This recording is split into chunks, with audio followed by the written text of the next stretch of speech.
រសៀលជ្រៀលជ្រេទន់ទេបាំងភ្នំអើយនៅខ្មៅស្រទុំពពកអនឡារសាត់អណ្ដែតពីនេះដល់អាយដូចខ្ញុំឃ្លាតកាយឆ្ងាយចោលទឹកដី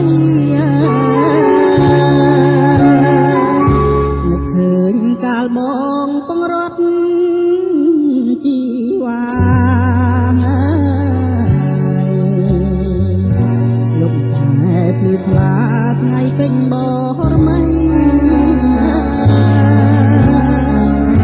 ដាំអោពងវិចឆ្វេងកាន់ដៃស្រី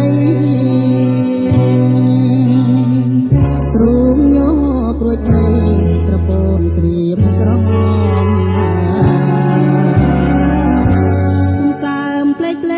ជោគចំដីបងថ្នាំងធ្នមស្រីក្រំដើមរៀងភ្នំលឺមាត់ឆ្លុះតតសំរែងខ្លាធំកែវអូនគេយំក្នុងហាត់ថាប្តីថ្ងៃនេះយើងបានដល់ឋានសុខហើយយើងចាំខ្វះត្រើយព្រោះមានរឿងថ្មី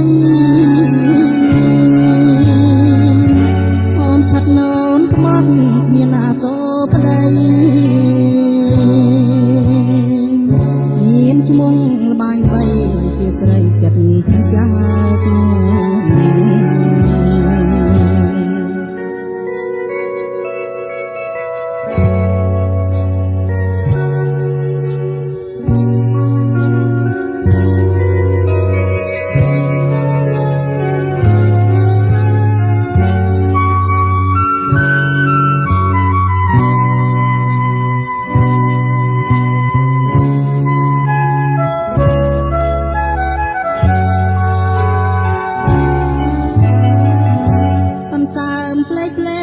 ជោគចំដី